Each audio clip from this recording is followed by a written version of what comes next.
Thank you, Ashley, and thank you to all of you for taking the time today. I'm sure if your jobs are anything like mine, there are a lot of other things you could be doing with this time too, but you're here and you're ready to learn, and I appreciate that very much. So you've heard who I am, don't need to introduce myself again, but there it is, just in case you need it. So what are we going to talk about today? I just wanted to give you a quick overview, roadmap for how we're going to digest what has been 3 years of some very intense teamwork at MUSC. So we're going to talk about getting started, how we got started, and I'm hoping you can pick up some tidbits for how you can get started. Our MUSC story, some of the trials and tribulations we went through, some of the early wins we had. Also talk about lessons learned, and then I'm hoping I can give you 5 things that you can take back today and start to work on in terms of strengthening your newsroom. So our story begins about 3.5 years ago when I got a directive from my director at the time. She had been to a CASE conference. For those of you that are familiar with those are higher education conferences, get the communicators together, talk about best practices. And while she was there, she saw a presentation on the Emory Medical Center and the entire medical enterprise's newsroom. And her eyes dilated and she got really excited. And she saw something that she knew that MUSC needed to have. So she came to me with these 2 directives. The first being, we needed to improve our overall PR website. It was really kind of sad. That's the one thing I don't have for you today is a before picture, because we're a little embarrassed about what that before picture looked like. So we're not going to show you the before, but just know that it was not up to best practice standards at the time.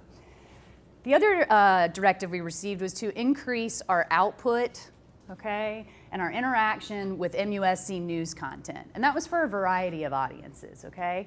Now, of course, in media relations, one of my big concerns is the press, the journalists out there. So how are we going to make it work for the journalists? And how are we going to make it work for other external audiences, patients, and so on and so forth? But the kicker, how many of you have ever heard this? No money. No more time, no more resources, but go out and get us that big, beautiful thing. Anybody feel me there? Yeah, I see some smiles. You've been here too. We also needed to implement best practices and learn from those that were doing it well. Like I said, we had that specific example from Emory to start looking at. So what were some of our guiding principles? Streamlining the information for news media. What did that mean for us? That meant for us, we had a lot of things kind of on our computers or internal servers or in our brains, right? Information that media needed to know when they were interfacing with us. But why didn't we have that stuff online? Okay, so we thought we needed to put it there. A better explanation for how it all works. MUSC is a very large organization. We're 13,000 people. At the time, we were 3 legal entities. We're moving into 2 legal entities now. Lots of different pieces and parts. Even our internal audiences sometimes were confused about how it all worked. If our internal people were confused about how it all worked, we knew that external people were as well. Improved and detailed resources for internal and external audiences. What were those things that they could get from us that they were maybe getting somewhere else? How could we make this more of a one-stop shop information hub for them? Better and more visuals. You guys know this. This has been the trend. People want to see. They don't just want to be told, they want you to show them as well. That also blends into multimedia content. Different people want to be shown in different ways. Some people like to watch a video, some people want to see a photo gallery. It just depends.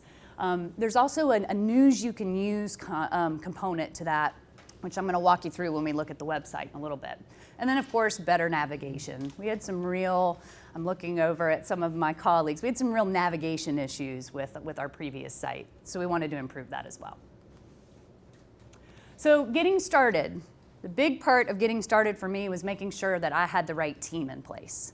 This was not necessarily going to be a one-man band kind of venture, at least for the size of my organization. Fortunately, I already had 2 staff members that were working on a variety of other things, and when we started to look at the skill set that we needed to create the place that we wanted, I needed people with former journalism experience. Why do I need those people, or why did I want those people? I wanted them on this project because if they could write in the same style that journalists use, Journalists would recognize it. Journalists would be more likely to interface with that content or use that content, come up with their own ideas based on reading the content. They also knew how to reach mass audiences, okay? How to make it palatable, how to really dig through some of this complicated, especially in my arena, complicated research, kind of stuff. How do you take that basic science thing, which really is a big deal because it's a building block to something else, something bigger, something better, but how do you take that and explain that to where somebody's gonna actually care about it? These two ladies were my key to that. Research. They both did a ton of research. Actually to the point, and Dawn Brazel's here today in the room, and to the point where we started to tease Dawn that she wasn't allowed to use the word Emory anymore. She could not say it anymore. I think the statute of limitations is gone now. I think she's allowed to say it again. But research. What were organizations doing? Were they like us? Could we look to corporate examples, or was that too far-fetched? We spent a lot of time looking at other places, what they were doing well, what we liked, what we didn't like. Deadlines and a meeting schedule. I know that sounds kind of kindergarten, but it was really important for our group to set goals and say, you know what, by this point we want to have this component done. In a big project like this, you've got to have it to stay on track. Smart objectives. Things that we can measure. How did we know we were going to be successful in what we were doing? What was our baseline traffic in certain areas? If we changed and added new areas, how were we going to measure that? What was going to be the measure of success? We identified early on easy changes. Okay, so some things that were already happening that we could be on the front end with in terms of our IT resources. Some easy, quick changes that the two staff involved, needed to learn a little bit on sort of the coding or input kind of side of things, posting side of things, and make those easy changes. Not only was it something easy to do in the beginning, but I think it was a morale booster for our group. Every time we could have a little win and make a little change early on, it kind of kept the momentum going, for the big changes we needed to battle. Barriers and politics. Does anybody deal with barriers or politics? Yeah. So we did as well. Again, we're a big organization. We have lots of different departments or areas that interface around this content. And so what were really barriers? What were really not barriers? Who did we need to build a relationship with in order to get something to move along a little bit faster? And that was something that happened a little organically for us, I think because we have to deal with it so much, but it absolutely helped in this process. And then a rollout plan. A rollout plan was particularly important because once you build this thing, contrary to what Kevin Costner told us in the Field of Dreams, they may not come. So you have to tell people it's there, you have to tell people why it's there, what its purpose is. We got some great support from senior leadership at the time that we were ready to launch. I still live in an environment and work in an environment where official leadership letters can do good things. So we had 4 of our leaders, our president at the time, our CEO at the time, our VP of operations, and our provost, all issue a letter with their signature talking about the revamped PR site and particularly highlighting the newsroom as a place to go and kind of find out what's happening with MUSC. This was particularly beneficial to the leadership because, as you can imagine, coming from all directions at all times, they hear things like, well, we don't ever know what's going on. Well, we didn't know about that big news thing. I had to read about that in the news before I saw it anywhere else, or those kinds of things. You're laughing because you know. So a rollout plan was important. We also had social media promotion tapped in with that. And then we also started to, in the early days, repurpose content with the Catalyst, which was our internal newspaper. So that was another way to start getting the word out that there was another source of information as well. Okay, so results. Where did we end up? We had an exponential increase in overall strategic web traffic. Now, we all know you can play with statistics, and when you're starting from almost 0, it's easy to look good. Okay, so if you're in a space right now where you're not getting a whole lot of traffic, there's not a whole lot going on, there's nowhere to go but up. Easy win, easy win.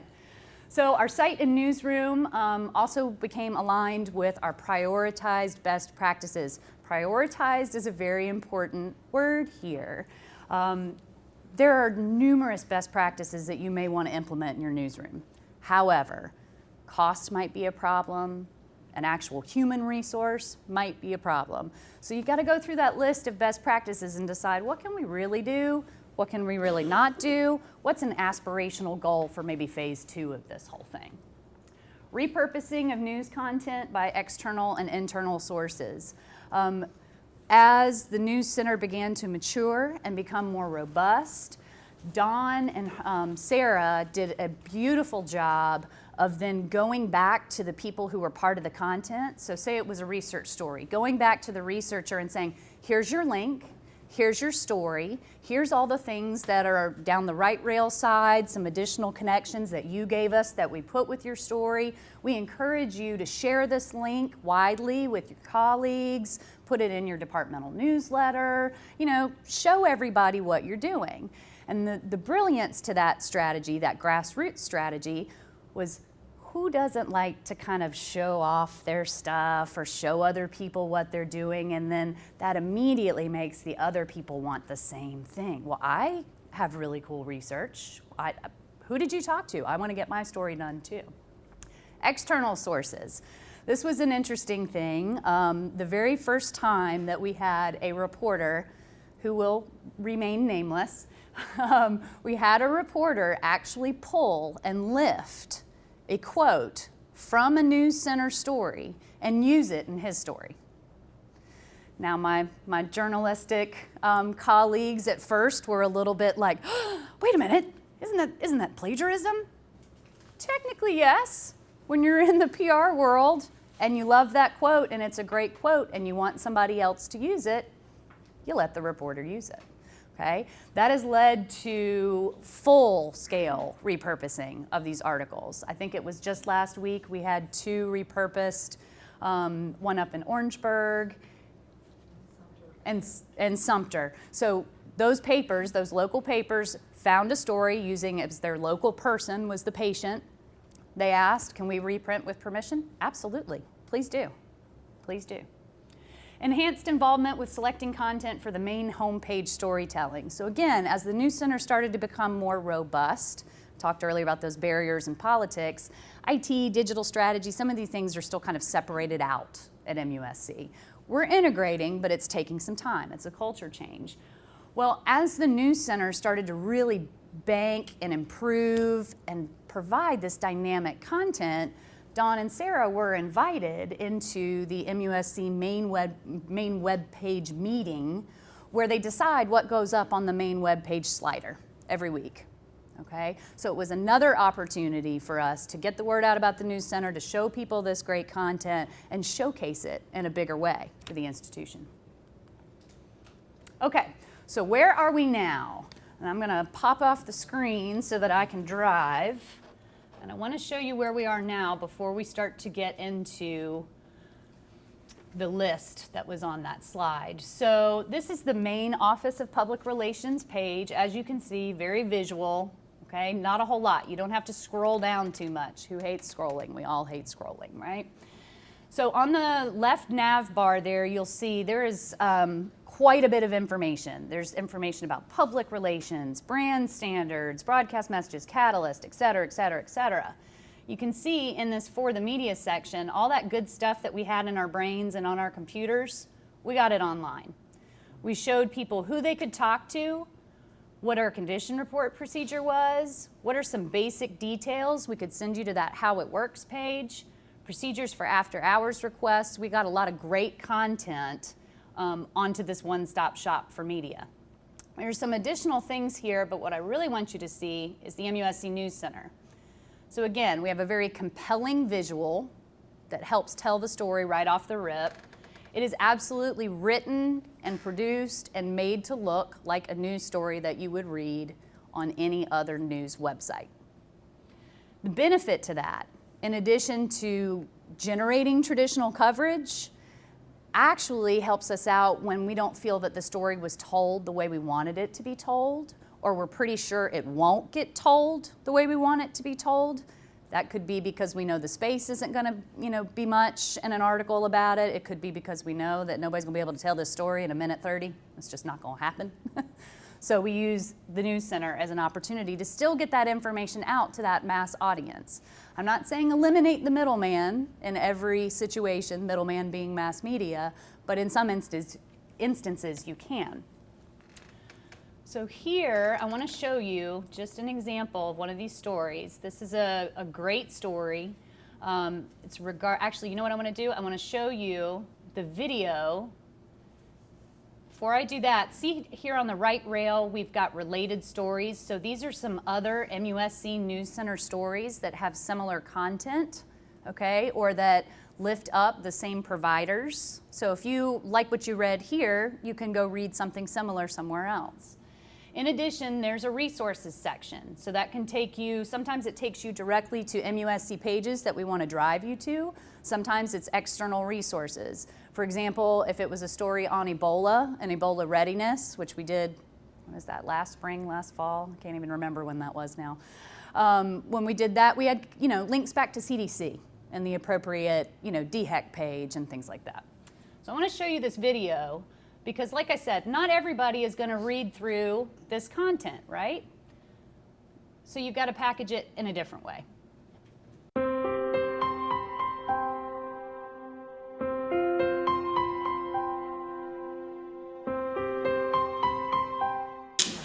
Hey, baby. Hey, why you fussing now? On this? Casey and Brandon Jackson had a happy ending to their quest for a baby in a story that's been compared to the tearjerker Steel Magnolias. Now, while in the big screen and TV movies, Shelby had kidney issues that made it risky for her to have a child, in real life, 33 years ago, Casey was born in Orangeburg, South Carolina, with serious heart problems. She, her husband Brandon, and her mother Kathy Bull recently sat down to talk about Casey's remarkable journey through years of care at the Medical University of South Carolina, including the birth of her son Isaac. Bull remembered the frightening day more than 3 decades ago when she was told Casey's heart defects were so severe she probably wouldn't live through her first weekend. But Dr. Taylor said, you take her home, you love her, cuddle her, be close to her. And that's the only advice I can give you. But Casey quickly proved she's a survivor. With only one pumping chamber in her heart, she managed to make it through that weekend and beyond. A few weeks before her 5th birthday, she had open heart surgery at MUSC Children's Hospital. Her family and medical team found ways to make sure this growing girl enjoyed the simple pleasures of life in the Lowcountry, including this beach outing with some of Casey's nurses. But her health crises continued, including mini strokes and severe atrial fibrillation. And when she was in AFib, you could see her whole body.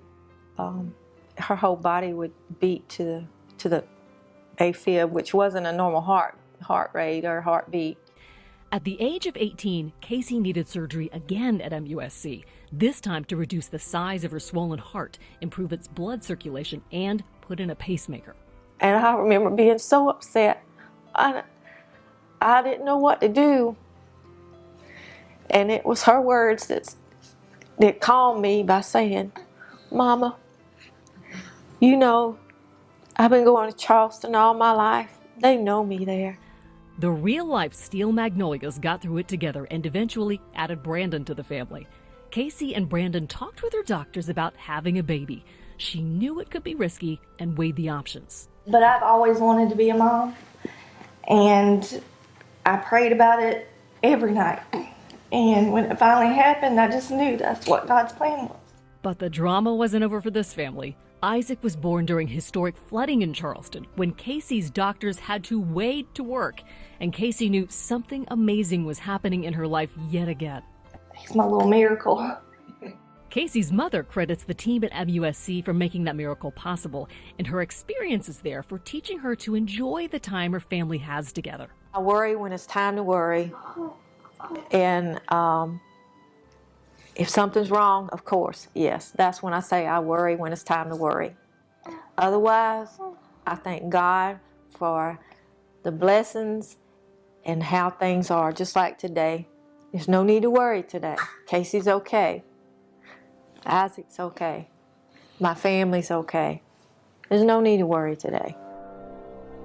So that gives you just an example of how we tell the story in multiple ways. Give me just a second to nav out of this. Okay, going back to the page. In addition, down here on the bottom, we've got more links to additional News Center stories. Some are related, some are not. News Center archives, newsletter archives. You can subscribe to the MUSC News Center newsletter, which gives you a roundup not just of News Center stories that have been done over the past month, but also gives you news clips from external media as well. And then we have the In the News section, okay? All right, so let's get back to this list. So where are we now? Now we are at this point of taking the News Center to the next level, okay? Enhancing it as the digital asset that it has become. And this was done for a couple of reasons. One, we were specifically asked and or directed, however you wanna position it, to reinforce and to help deliver on the brand promise and the vision of MUSC. MUSC as an organization is really trying to move towards a very integrated structure. We're one MUSC outside of our walls. We need to act like that inside our walls as well. Part of that is getting people internally to understand our brand promise and deliver on that. Through this new structure, we've been able to get more resources for the News Center. It's one of those things for me personally. It was that moment, I think, that a lot of parents experience when a child is about to graduate from high school or college, and you feel like you're going, okay, you can do this on your own. Fly, just go. And they have. Dawn Brazel is now heading up the News Center, and she is doing it in conjunction with the digital strategy and web team. They are going to be able to get much more resource attention.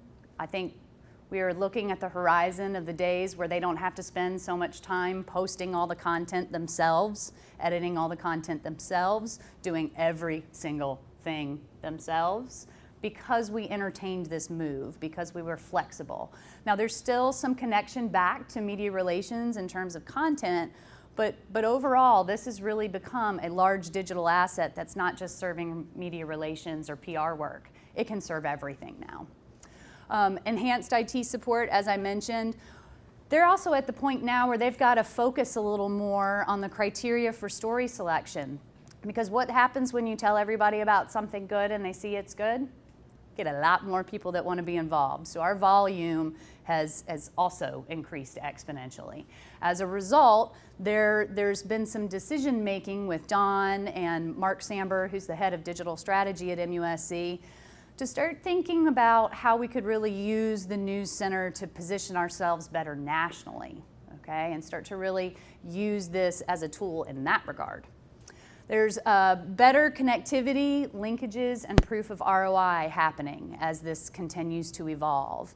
So we're able to start tying into some integrated marketing goals. A lot of that happens, for example, when you have a great story like the one you just saw, if there's some provider information in the written, portion of the story, and then you provide a link to learn more about that provider. When you go to that link, you could also make an appointment with that provider if you want to. So there's a trail where we're able to show some ROI based on these stories as well. Better connectivity and linkages is also going to come as we start to pull in more affiliates and more partners over time, as MUSC's strategy grows in that regard as well. And we're now at the front end of the evolution of our digital presence. When we first began the News Center, I think it is safe to say that we sort of had an idea of what we were biting off in the IT and the digital world, and then got into it and realized it was much more complicated, much more dense than we could have ever imagined, which sometimes has you playing catch up instead of actually being on the proactive side of things. So with this transition, bringing more people into the team, helping to support more goals for the institution, we're now at the front end of these discussions instead of on the back end. We've also been able to add a new team member, Helen Adams. Helen's also here today, and that was her voiceover that you heard in the video. And if you listened closely to the voiceover, then you would have immediately understood that Helen had a previous lifetime career in broadcast journalism. So again, you're noticing a trend here. Do you have to have been a journalist to do this? No, you don't. Does it help to have that perspective in terms of how you put these things together? Absolutely. So again, increased awareness and internal pitching for coverage. We're also refining these workflow processes that we have at this point. I mentioned transitioning and some things kind of starting to roll off their plate as we move to a new content management system. There are going to be some things that are a little more automated. The team doesn't necessarily have to do as much. So how does that affect the workflow? How does that affect deadlines? How does that affect timeliness? Another example on timeliness. In the beginning, it was really important for us as a news center to try to turn things around really fast, because when you're trying to build that audience, you want to keep that dynamic, you want to have that dynamic content. And in the beginning, we set some pretty ambitious goals for how fast we wanted to turn things around. Well, as volume increases, as needs increase, as things get a little more complicated, you got to reevaluate that. Can we really do these types of stories in 24 hours, or is it okay if we're monitoring a national trend and our piece doesn't go up till a day or two later? So we've been kind of working on those and refining those as they go. Now there's actually one more new member to the team. Sarah Pack, one of the original team members, couldn't be with us today because she's home with this sweet little child, her first child, Adeline. So I just can't help myself, y'all. Isn't she adorable? Anyway, moving on to the business. So creativity, I promise, it's out there somewhere. Creativity was definitely a big lesson learned for us. We had to get creative, and when I say creative, I mean brainstorming sessions with big pieces of paper on the floor that symbolized all of our different pages we wanted to do. Well, how is this going to connect back to this? So there's that level of creativity, and then there's the creativity that has to happen in workarounds, okay? Things that you may or may not be able to do based on what the capabilities of your content management system are. Now, MUSC, at the time that we started the News Center, was working with a very antiquated content management system. So a lot of these big, beautiful bells and whistles that we kept seeing on the Emory site were not necessarily things that we could do at that moment, or we would hear from IT, well, maybe we can do something kind of like that if we do this, and then we'd get it back and we'd go, no, that's not it at all. Can you do this? There was a lot of back and forth. Lessons learned, determine your CMS capabilities early. And think through those workflows for posting video. If it is going to be you, if you're going to be that one-man band, you've got to think through this in regard to everything else that you have to do. And be realistic, be realistic. Be flexible and evaluate often. One of the things that the team did that was fantastic was they were constantly looking at what stories did well with a social media boost, what sections of the News Center or the PR website weren't getting as much traffic. For example, one of the things that we started off with, it's still on the site, I think its future is a little undecided at this point, and that's that featured expert section. It's a great section. The ones that we were able to do that are there are wonderful write-ups, but they're a little more time intensive. You got to chase people around to be able to fit into their schedules to do it. And so it's one of those things that I think maybe in retrospect, what we might have done is maybe held back on that feature, built a nice bank of them, and then launched it. But then again, we're not getting a whole lot of traffic to those necessarily either. So that one's a little bit in flux for us. Again, be flexible, evaluate often. All right, 5 things that you can do after you leave here today to start this process. First, you got to figure out what you like, and you got to figure out what you don't like. Why do you like something? I think that's a really important question to ask yourself. Is it truly representative of a best practice, or is it something you just see at and gravitate to? Both things have merit, okay? But make sure you understand why you think something is good, because you're going to have to communicate that later to someone else, probably someone who's holding some purse strings. Reach out to those organizations and ask questions. Will you hear back from all of them? No, you will not. But you will hear back from some of them, and they will give you some good information. How big is the team on their end to pull off that thing that you like? What does their process look like? Ask the questions. Think big, because you can always scale back. And we did a lot of thinking big in the beginning. That's some of where the teasing of Dawn and Emory comes in, because and you guys are probably gonna all go to Emory after this and check it out, and you should, because it's great. And so there were times when we had to scale things back, and Dawn is a very big idea person. She has great ideas and wonderful passion, and sometimes I'd have to sit there and say, Dawn, we just can't do it because of the CMS or this or that or the other, and she'd go, okay, all right, we'll try it later. Just persistence is good too. Number 2, back to that CMS thing. Get a handle on your capabilities. Assess your skills and resources. Think very critically about what you can do already. Okay? Some of you who are doing the one-man band thing are already having to load content digitally, or having to work very closely with someone who is. Think about what skills and resources you're already bringing to the table. Maybe you can't have another staff person help you, but you know what? I know how to go out and interview people. I know how to talk to people. I know how to ask the right questions. I know how to pull the story out. You're all storytellers. That's essentially what this is. What sort of changes might be coming in your IT world that are going to automatically enhance your online presence? Build those into your plan as early wins. Okay? These are things that are already happening that are going to enhance our news center. And oh, by the way, Mr. Leader or Mrs. Leader, that's not going to cost us anything. This is already happening.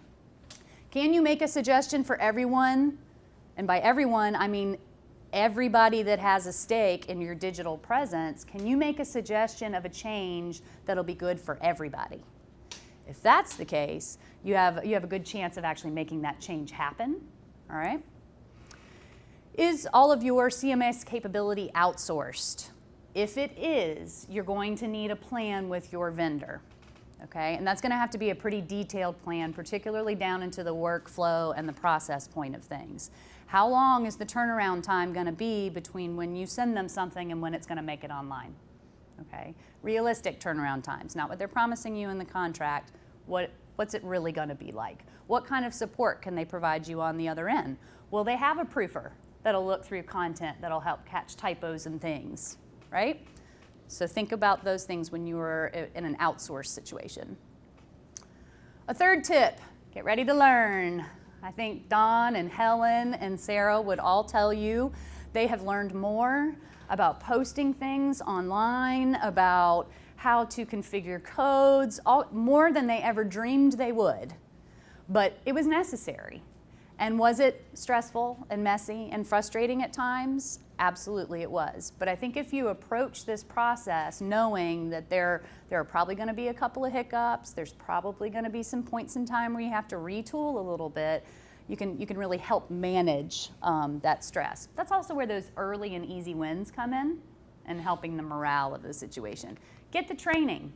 A lot of times there are people in your IT department that offer training that's offered to anyone in the organization or anyone that has to do anything online. Tap into those trainings. Or find someone on that IT staff who's willing to help you learn. Okay? Buy somebody lunch. Take them to lunch. Learn a few things. Oops. There we go. Number 4, work on those barriers and relationships. Again, what's really a non-starter? I think a lot of the time that we were going through this launch process, we would hear someone say, well, that's a non-starter because of this, or we can't do that because of this. And really, it wasn't so much the particular issue that was being discussed at the time. There was some sort of underlying issue. There was some sort of other cause for why someone was saying no. Sometimes you can do something about that, sometimes you can't. But make sure you're understanding what's really being said to you in terms of it being a non-starter. Money talks. Show them how you can positively impact that bottom line. You know what, if we do this in our newsroom and we make sure that we're always connecting back to this, well, that's, our entry point in order to get people to sign up for this conference or, to do this service or this point of sale, right? Make it clear that you have an evidence-based strategy that takes into account your organization's needs. When you're thinking about building your newsroom, you need to have your organization's strategic plan right next to you. Okay? And then finally, you're going to have to make the case to leadership.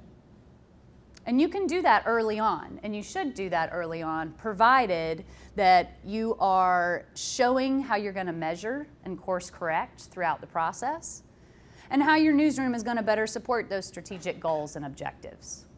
It may only be one goal or strategic objective that you can impact, but nonetheless, you can impact it and show them how you can impact it. If you're asking for additional resources, and at some point you probably will be, or maybe you're not asking for additional resources, but you're asking to redirect or spend less time on this so we can spend more time on the newsroom, give them options.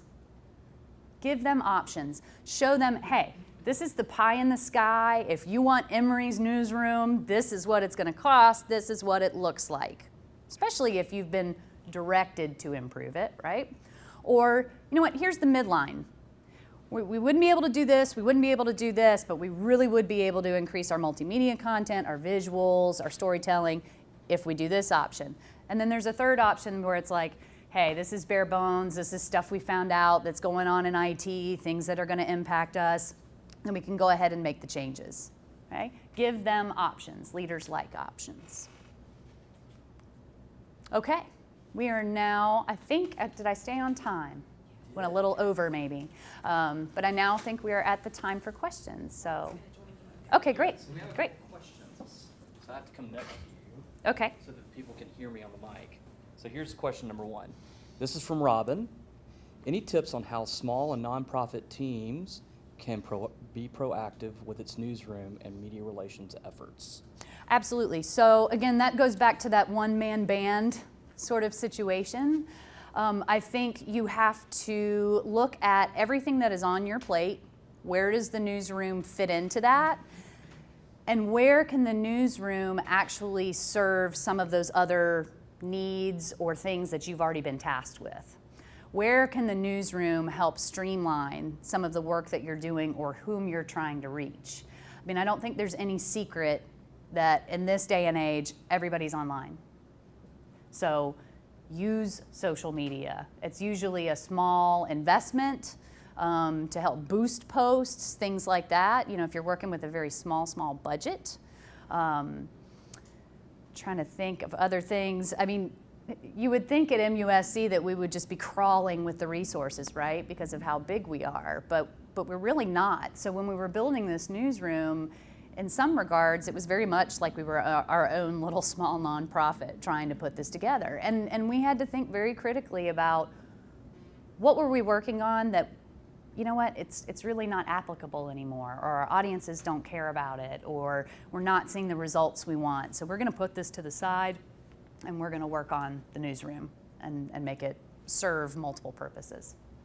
Next question. So that was from Robin in the Midlands. Thanks, Robin. The next one is from Ashley right here. She tweeted this. What system do you have in place to gather grateful patient stories for your PR newsroom? Good question, Ashley. So again, I mentioned the team. You know, we've got Dawn and Helen both have at this point created a pipeline of people who come to them and bring them story ideas. Do they do every story? No, they don't. Sometimes there's a time crunch or there's other things going on and it just doesn't make sense.